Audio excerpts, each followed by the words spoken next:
सुरेश अपने छोटे बेटे का रिश्ता पक्का करके पूरे परिवार के साथ घर के लिए निकल जाता है।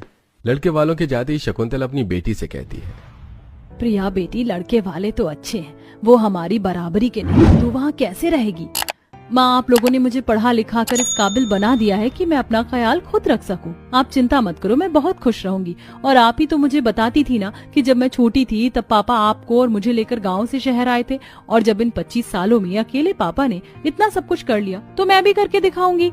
शकुंतला, जब हमारी बेटी कह रही है तो हमें अपनी बेटी पर विश्वास रखना चाहिए। बेटा, हमारा आशीर्वाद तुम्हारे साथ है। प्रिया दिवाकर को पसंद करती थी, इसलिए उसके माता पिता उसकी खुशी के लिए उसका रिश्ता दिवाकर से करवा देते हैं।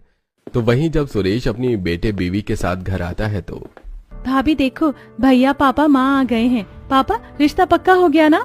हाँ बेटा, और अगले महीने शादी की डेट भी टल गई है। दिवाकर का रिश्ता लगने की वजह से पूरा परिवार खुश होता है। और शाम को जब पूरा परिवार एक साथ खाने के लिए बैठता है तो राजू को न देखकर सिमरन परेशान हो जाती है। काजल, तुमने राजू को देखा? बहुत देर से नहीं दिख रहा। भाभी, वो बाहर ही खेल रहा था, मैं देखकर आती हूँ। काजल बाहर राजू को ढूंढती है पर वो नजर नहीं आता। अब पूरा परिवार राजू को ढूंढता है और पड़ोस के बच्चे पिंकी उनसे कहती है, अंकल, राजू और गांव के सभी बच्चे जंगल में गुफा में खेल रहे हैं। मैंने उनसे बोला शाम हो गई है, घर चलो, पर उन्होंने मेरी बात नहीं मानी। जंगल में गुफा? बेटा, तुम हमें ले चलो। सिमरन और अमित पिंकी के साथ जंगल में जाते हैं और उनकी नजर एक बड़ी सी गुफा पर पड़ती है।